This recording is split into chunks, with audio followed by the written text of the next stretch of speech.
Assalamualaikum warahmatullahi wabarakatuh. Terima kasih kepada sanak-sanak yang masih setia menonton channel Bola Sumbar Plus bersama admin Bola Sumbar. Sebagaimana kita ketahui, Liga 1 musim 2024-2025 baru menyelesaikan pekan pertama. Dilihat dari klasemen sementara, tim kebanggaan orang awak bertengger di posisi ke-14 dengan poin 0. Dengan masih menyisakan 33 partai lagi, baik kandang maupun tandang, kita tentu masih optimis Kabau Sirah mampu menjadi tim papan atas hingga akhir musim nanti. Bahkan juara sekalipun masih bisa diraih. Namun, sebagai antisipasi hal buruk yang akan terjadi, patut dilakukan. Target papan atas yang didengung-dengungkan manajemen tim jangan sampai isapan jempol belaka.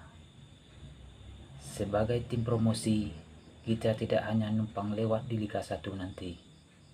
Begitulah ucapan penasihat Semen Padang FC pada jeda babak pertama final Liga 2 musim lalu. Mendengar kata-kata itu, sebagai pencinta Semen Padang FC, tentu kita senang dan optimis. Skuad SPFC pada Liga 1 tentu bukan pemain kaleng-kaleng yang didatangkan.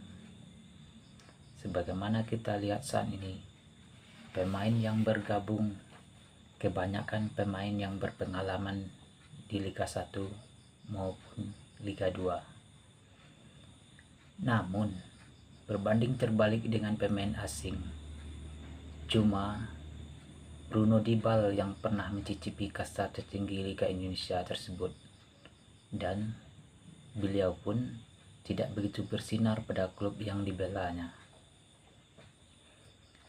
Terlepas dari itu, ada yang perlu kita soroti pada laga perdana Semen Padang FC, terutama sisi belakang.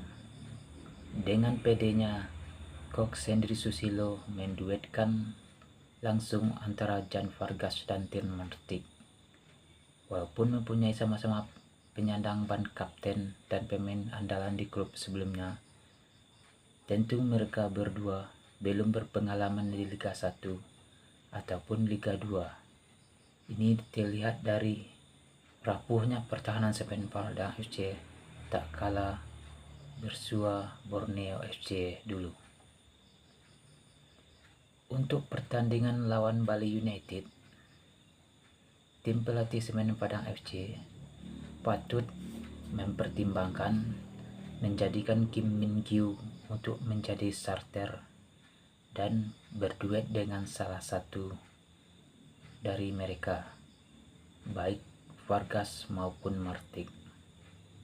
Karena dilihat dari pengalaman, Kim sudah satu musim merasakan kompetisi Liga Indonesia, walaupun hanya di Liga 2. Semoga saja. Untuk sanak-sanak admin Bola Sumbar,